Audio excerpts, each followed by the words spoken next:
Come on. Do I sound like I'm joking? Do I sound like I'm playing? When you look into my eyes, you understand what I'm saying? Let me say it to you slowly, and it may sound scandalous. I don't think that you can handle this.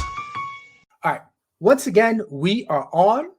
I am the Mojo King. He is the great Mike Steph, and we are Hidden Gems Football, brought to you by the mighty 19 Media Group. Welcome to the preview of week number 12 of the NFL season, the Thanksgiving edition. Before we start, especially since it's Thanksgiving, I would like to thank you, yes, you, whether you're watching on YouTube or listening to your favorite listening platform. Thank you for being here with us. We survive, we thrive because of you. Please like, subscribe, comment, and most definitely tell a friend or two. Mike Steph, how are you this week? I'm doing okay. Still trying to get over this cold that turned into bronchitis or whatever the hell. But no, I'm a soldier, so I'm persevering. Football wise, I'm wearing all black because I'm in mourning. I'm wearing all black because we got a Black Friday game that I'm not looking forward to. And I'm wearing this hood because I'm trying to hide my identity as a Jet fan. Well, at least you did not lose all of your survivor picks by going with the Commanders. Hey, Steph, we're going to talk about Washington in a bit, so I'm not going to go off yet. Well, anyway, all right, Mike Steph, what is your one big thing of the week? My one big thing is really looking back on how the New York Jets ruin quarterbacks. I mean, the New York Jets are like a cemetery for quarterbacks that could have done something if they wouldn't have never donned the green and white. We could go back to the days of Mark Sanchez, who we traded up for the number 5 pick. And due to the fact that we had a defensive-minded coach, and we had a great defense at the time, he never really developed into what he should have developed in. Because when he was in USC, coming out of USC, yeah, there was maturity issues, but he shouldn't have ended up being the flame out that he ultimately became. Then we fast forward to just over 4 or 5 years ago with Sam Darnold, who was the number 3 pick. And coming out of USC once again, I mean, I think there's a little pattern coming out with these USC quarterbacks, but Carson Palmer to the side. Sam Darnold, for years, was proclaimed to be the best quarterback of that draft. People wanted to draft him when he was in his freshman year, but they just couldn't because of the age restrictions. He comes to the Jets. We put nothing around him. We give him a defensive defensive-minded coach, and Todd Bowles. Todd Bowles gets ushered out the door. We bring in Adam Gase. Adam Gase effectively ruins his career, and now he's trying to salvage whatever's left of his career out in the Bay under Shanahan. Yeah, that guy. Now, the last of this, this putrid list is Zach Wilson. Zach Wilson, who was the number 2 pick coming out of BYU. And to me, tell you the truth, I think it's the most egregious one of them all. And you want to know why? Because coming out of BYU in a COVID year, there was a gamble to say, but he had all the requisite skills. He had the strong arm. He was athletic. He was mobile. He had a gunslinger mentality. First year, he's displayed that gunslinger mentality, but he also displayed a devil-may-care attitude. And he also was coached by a defensive-minded coach in Coach Robert Saleh. After having a decent, below decent first year, you go into the second year, you put more parts around him, and you expect him to take flight. But his maturity got in his way. So when he started struggling and called to the carpet of, do you think you owe your defense apology for your struggles? His petulant ways? Nope. And got promptly put on the bench. Not based on his performance per se, but based on his attitude. Now we're going to year 3 under the stewardship of Aaron Rodgers, and he was never supposed to see the field. That was the plan. The only reason why he's still on the roster is because of Aaron Rodgers. Unfortunately, 4 plays in, Aaron Rodgers tears his Achilles, and he's thrust right back into the starting lineup. And one of the things that caused them to pick him at number 2, they effectively stripped away over the last 3 years.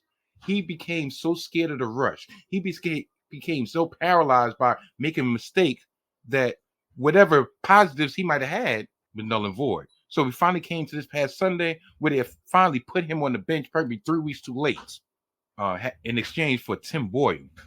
Tim Boyle, yeah, who's not a household name, but that shows you how far Zach Wilson has sunk. The one common denominator when it comes to all these quarterbacks I just mentioned are the Jets. We've been looking for a quarterback since 1968. So I'm going to end it like this. We're going into this Black Friday game against the Miami Dolphins on Prime, on Amazon, perhaps exclusively. I'm not sure. Going into this game with Tim Boyle in the center.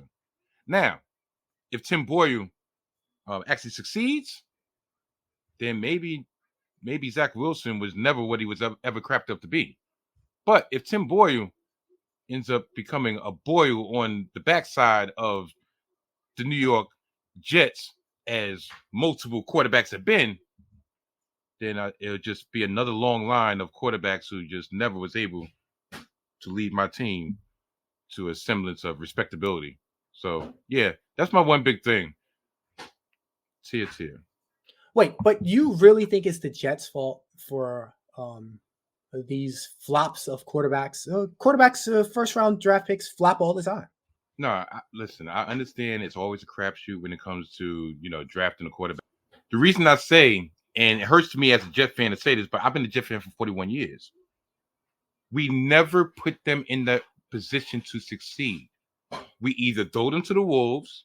We never put the requisite parts around them. We never have an offensive mind to actually guide them. And for some reason, the stench of my New York Jet-E-T-S Jets just overcomes whatever goodwill we might have of a quarterback. Yo, what's up? I'm Desmond, and I'm the host of Hip to the Games, a podcast from 19 Media Group, where the brilliance of basketball and hip-hop's past and present is genuinely appreciated. Join me every other Friday as we celebrate some of the greatest artists, albums, moments, songs, bars, punchlines, NBA teams, players, just anything and everything to do with the game of rap and the game of basketball. See, if you like basketball and hip-hop, that means you're hip to the games. But no matter where you fall on that spectrum, I encourage you to join the fun every other Friday on your favorite podcast platform, courtesy of the great 19 Media Group.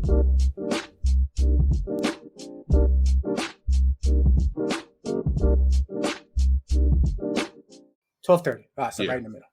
All right. We have the 4-6 Green Bay Packers. They're heading to Detroit to face the Detroit Lions, who are 8-2. The Lions are 7.5-point favorites, and the total is 46.5. That means Vegas is saying that they're projecting the score to be 19.5 for the Packers and a whole 27 for the Detroit Lions. As far as injuries, Green Bay has some major ones. Aaron Jones is out with the MCL sprain. Actually got off lucky because they thought it might have been a tear at first. A.J. Dillon is questionable with a groin injury. Their third-string running back, Emmanuel Wilson, is also questionable with a shoulder injury. To counteract this, they signed James Robinson to practice squad. That guy always ends up in practice squad somewhere.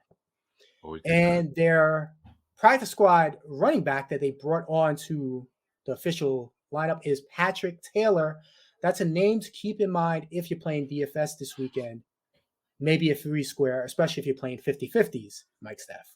That's not all, though. Wide receiver Jaden Reed has a chest injury, is questionable. Luke Musgrave, their starting tight end, did not practice because of an ab injury, may hit the injury reserve. And also, I'm not going through all the names, but they have a guard, a defensive end, a linebacker, a cornerback, and a safety, all questionable, all starters. Detroit is looking very healthy compared to that. Guard Jonah Jackson did not play last week because of a wrist injury, and he had missed a couple weeks before that because of an ankle injury. He's questionable. All right, Mike Steph. This game looked kind of lopsided, and then the injuries happened. What do you think? Wow. I swear, that's why these injury reports are so essential because that just really didn't sway my opinion, but actually pushed it more over to the Lions side. So I kind of gave away my pick. Detroit beat the same Green Bay Packers back in week 4, 34-20 in Lambeau. The 8-2 Lions had a great comeback victory against the Bears this past Sunday, erasing a 12-point deficit in the last 4 minutes of the game. Now, on the Green Bay side, they had to come back. They had to come from behind victory themselves against those underachieving LA Chargers in the comfy confines of Lambeau Field. Jordan Love threw a touchdown to Romeo Doubs with under 3 minutes remaining in the game to win 23-20. Now, here's an interesting stat. Not even an interesting stat, but based on what we're trying to accomplish here, the Detroit Lions have covered the spread 2 out of the last 3 games. The Green Bay Packers have covered the spread 2 out of the last 3 as well. So that's kind of like a toss-up, right? So getting to what we're talking about here, and that's Green Bay at Detroit. Detroit favored by 7.5. Detroit, I'll take Detroit to cover the spread, especially based on all the injuries you done listed, and the majority of them are on the offensive side. So Detroit is going to show out because this is their annual Thanksgiving Day game, and normally it's a massacre on the other side. So this year, being the fact they're 8-2 and they're riding high and they got this spotlight game, expect them to show out. And plus, Jared Goff, I'm quite sure, wants to have a bounce back from that 3-interception game he had this past Sunday. So Detroit to cover the 7.5. Detroit, of course, for the money line. And that over under, you know what? Against my under, because I think Detroit can blow them out without actually going over. Detroit could beat them 34-10 and still it'll be under.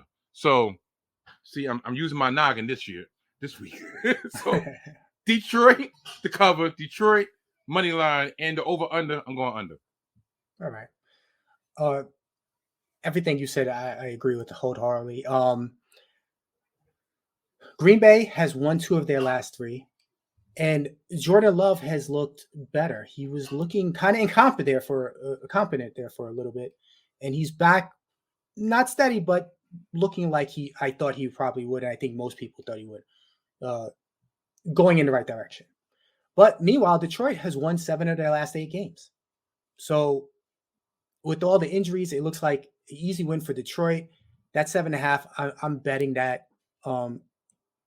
Always hate when the half point goes over like a 7 or something like that. But I think Detroit's going to win by 10 or more. And then it comes down to the same debate that you had in that, will it go over or under? I think Green Bay is going to have to throw more just because they don't have any running backs. They usually try to keep it pretty balanced. I think they're going to have to put in Jordan Love's hands a little bit more. Christian Watson has not had more than 3 catches in a game this whole season. Really?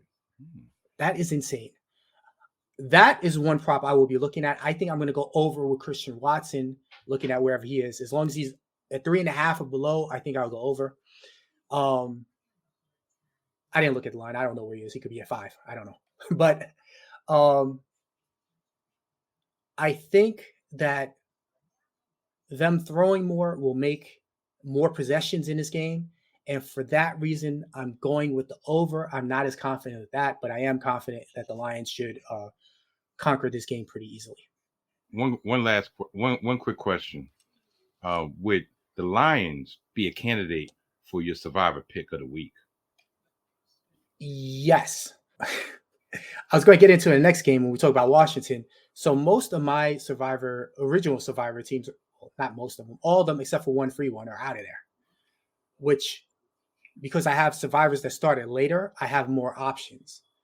But really, Detroit, Dallas, and possibly San Francisco are probably off of most people's list if they're still surviving. But as we go through these games, it looks like these 3 games in particular are very advertising if that's what you're doing. Sunday slate's kind of scary. There's a couple of obvious choices there, but those are also teams that people have probably taken already. Yes, the answer is yes. I would look at Detroit. This next game I'd probably look at first, though. Welcome, everybody, to the Gimmick Infringement podcast. I am Brad Winchester. And I am Tyler McDowell Blanken. Join us every week on GI, where we talk about what happened in pop culture, our lives, and most importantly, professional wrestling.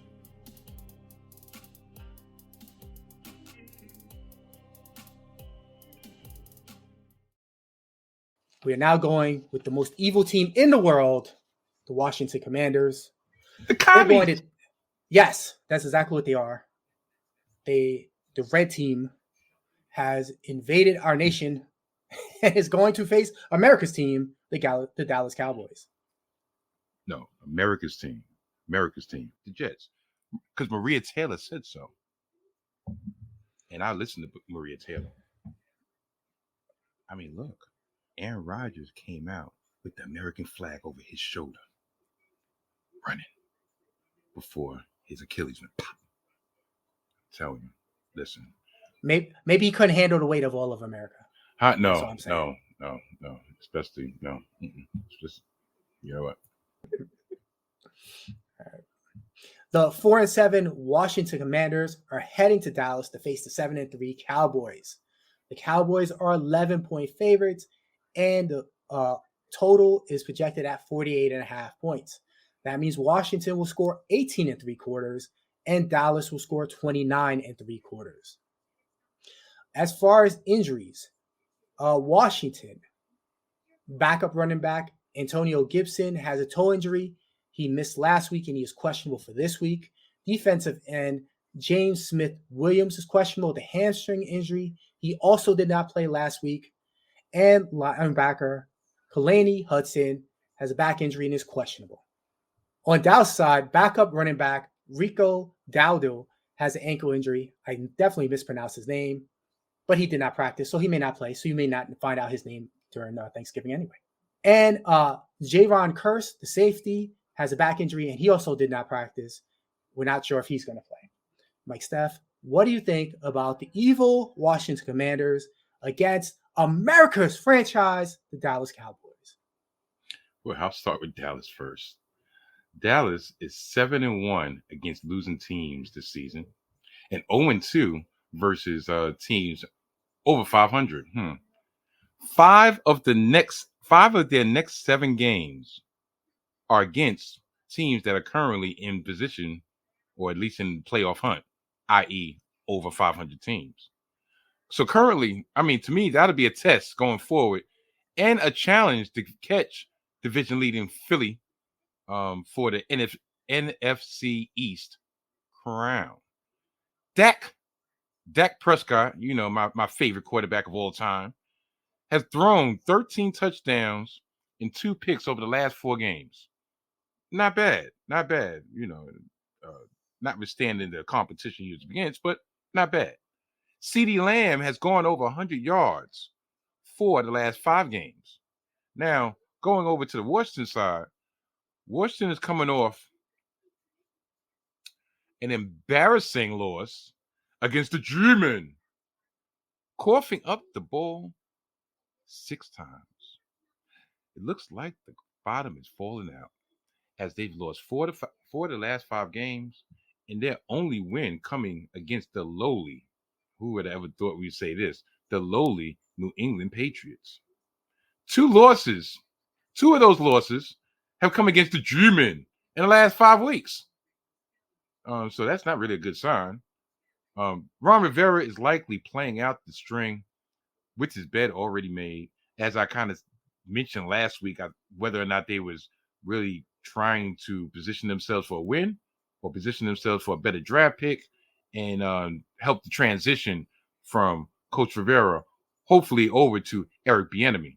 Because the only thing left in this season is Sam Howell's development continuing. And unless they're in the top 5 of this draft, I can truly see them staying with him and going forward with him for the time being. You know who's coming out in this draft on the receiver side? Marvin Harrison Jr. You add him to McLaurin, Dotson. That's a pretty nice cachet of weapons to put into your third-year quarterback at the hands of Eric Bieniemy, and the ownership is going to try to make a splash next year. That's the reason why they start selling off parts with Chase Young and Montez Sweat. But maybe I'm getting ahead of myself because the Commanders are not showing anything for the rest of the season. I'm sorry. They're pretty much on dead man walking. Getting down to this game right here. Dallas, 11. That one is tough. Now, Dallas did cover an enormous spread last week against the Panthers, but I believe Washington is a better team than the Panthers. Also, Dallas has a suffocating defense, and if these Washington Commanders coughed it up 6 times against the Giants, how many times can they cough it up and actually give up, turnovers for scores against this Dallas Cowboys defense, who is known for pick sixes, fumble returns, the whole 9. So I say all that to say, against my better judgment, I'm going to go Dallas to cover. Dallas is probably going to get up to a big lead, and that's going to force Washington to be one-dimensional. And they do have weapons on the outside that they could try to air it out. So that over-under, I'm leaning over, and of course Dallas to win. Yeah, this game is oddly interesting. As you pointed out, Washington 6 turnovers last week against the Giants. Not to mention, they made Tommy DeVito look amazing. Wish I had him. If you saw how many blown coverages there were, and Saquon Barkley just running routes with linebackers 5 feet behind him. Washington, I honestly have to say, and I've been watching mostly New York football this whole season, I have to say Washington last week played the worst game I have seen this year. It was disgusting. I caught that slight. Yes. And I meant it. Yeah, I know you did. But here's the thing about Washington. I don't expect them to do it again. I don't expect Washington to win this game, but I expect them to play tougher. And by that, I mean, I think this game will hang close, at least for a while. I'm still going Dallas with the 11, but I don't feel super confident about it. But what I feel a little bit more confident is I think this game will go over because I don't think Washington is going to stop Dallas. They're just not good enough. And at the same time, I think Washington will hold on the ball a little bit more and actually be able to score instead of just giving the ball up. So I'm going with Dallas with the 11 points and over. I don't feel super comfortable with this game, to tell you the truth, because I hate Washington now. I want them to lose by 50. So you're actually becoming a Dallas fan based on Washington screwing you?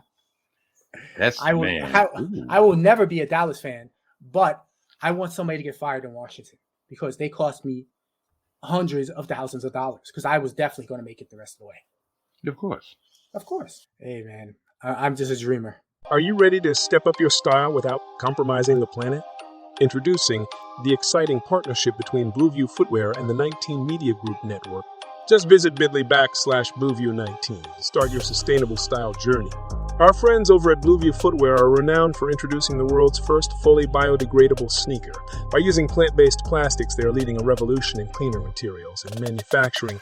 They have sleek and contemporary styles that cater to a wide range of tastes. Blueview Footwear believes that fashion and sustainability can coexist harmoniously. Explore their incredible collection of eco-friendly footwear by visiting bit.ly/Blueview19. If you let us know you made a purchase, we'll shout you out on our next show. Again, just visit bit.ly/Blueview19 today, and you'll see the ultimate collaboration of fashion, sustainability, and media excellence. And the nightcap for Thanksgiving. I will probably be in a coma and not watch this game because I'll be in food coma. But we have the San Francisco 49ers heading to Seattle to face the Seahawks. San Francisco is a 7-point favorite on the road. The total is projected to be a low 43.5. That means that the 7-3 Niners will score 25 and a quarter, while the 6-4 Seahawks will score 18 and a quarter. As far as injuries, both guards for San Francisco are questionable. Aaron Banks with a toe injury. He missed the last 2 weeks, though. And Spencer Buford with a knee injury. Defensive tackle, Javon Hargrave has a thumb injury. And the safety, Hufanga, has a torn ACL. Hufanga is out. He's on IR. Hargrave is questionable. On Seattle side, we have some significant injuries on the offensive front. Geno Smith has an elbow injury. He's questionable. Pete Carroll said that he expects him to play. Meanwhile, running back Kenneth Walker has not practiced because of a oblique injury. He's looking very questionable. And just added recently, DK Metcalf did not practice on Tuesday with a toe injury. I expect him to play. Meanwhile, cornerback Rick Woolen has a shoulder injury and he is questionable too. Before I kick it over to you, if Kenneth Walker does not play, it's Charbonnet time. All right, Mike Steph, what do you think about this game? Darn. These injury reports just really throw me off sometimes. Cause I be thinking one way, and then all of a sudden I hear all boom, boom, and I'm like, okay. So I was going to say this is Seattle's opportunity to take control of the division, because 2 of the next 3 games that they have on their schedule is against these division leaders, 49ers. They messed up a golden chance of having this game, actually having themselves be tied for first place by losing this past Sunday against the Los Angeles Rams.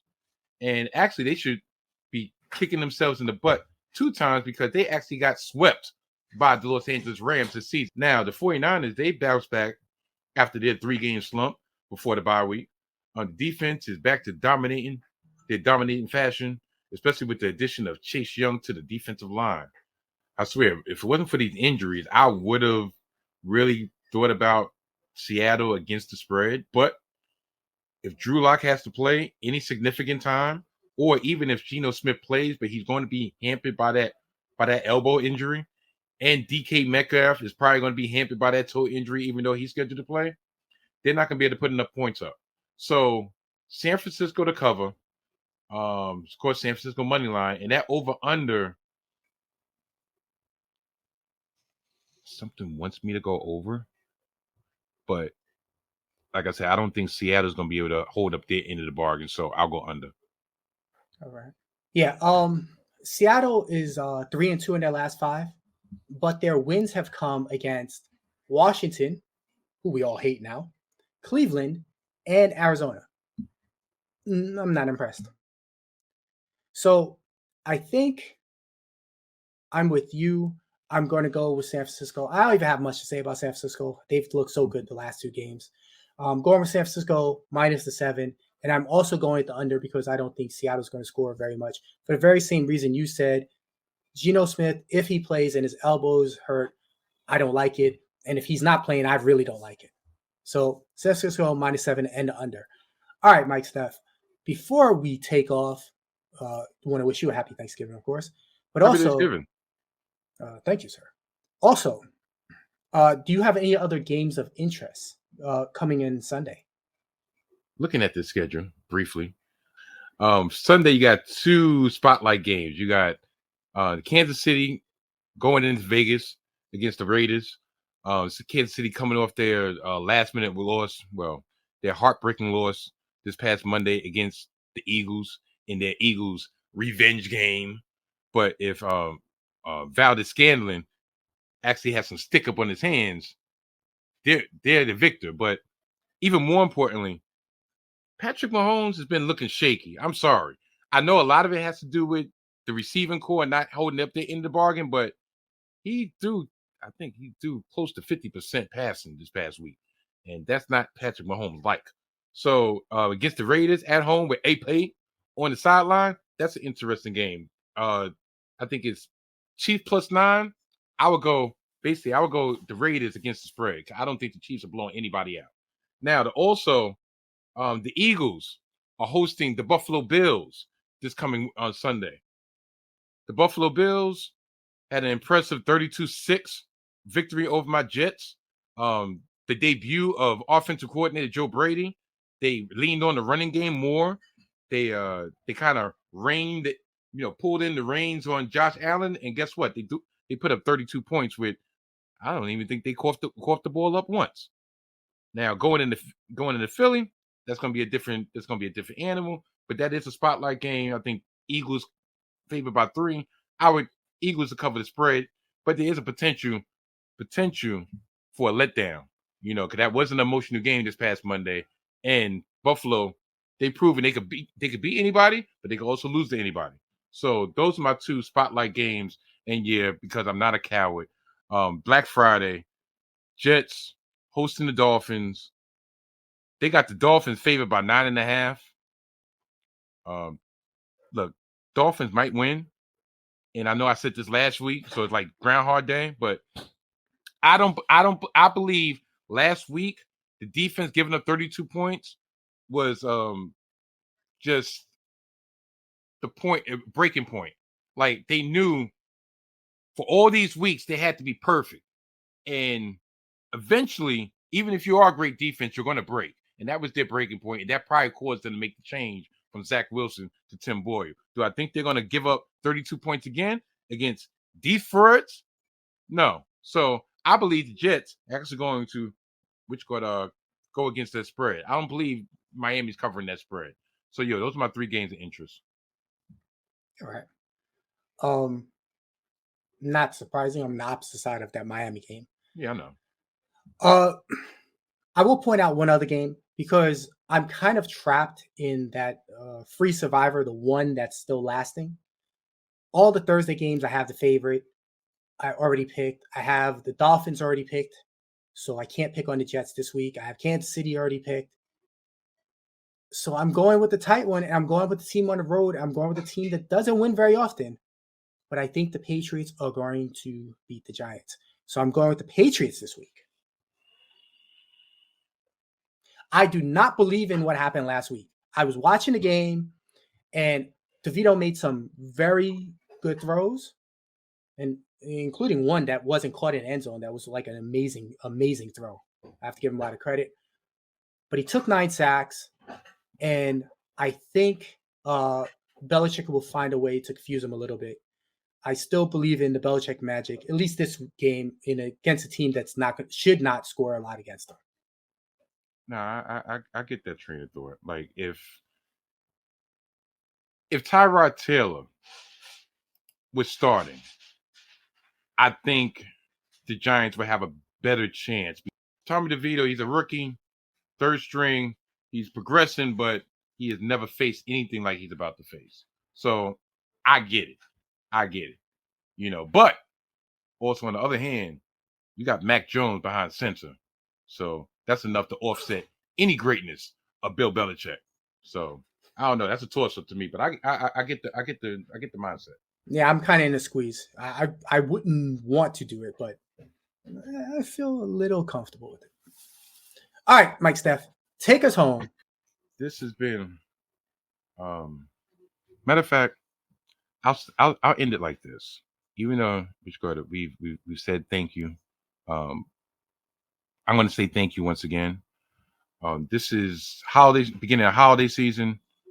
Holiday season can be tough for a lot of people for a lot of different reasons.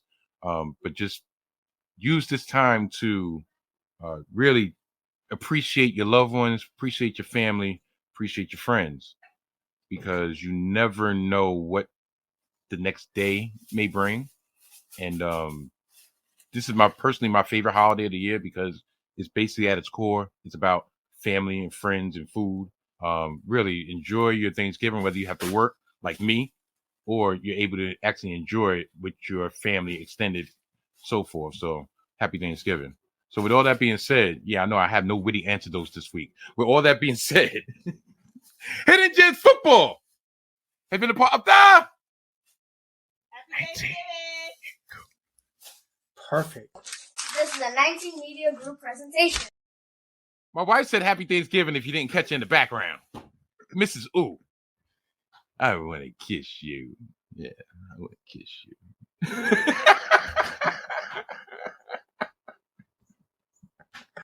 I swear, it's so bad that my daughters come in, especially my lovely daughter Mia. She comes in on a Sunday night, and I'm sitting on the couch, either about to record my podcast or knocked out like I was this week. And she'll see the football game, and she'll look at me, and she'll like,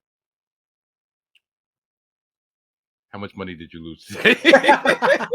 It's not even so much, yo, did the Jets win? It's like, you gambled, Dad? How much did you lose?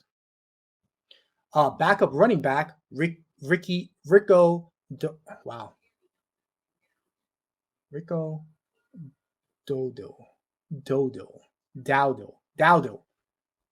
Dowdle. There we go. Okay.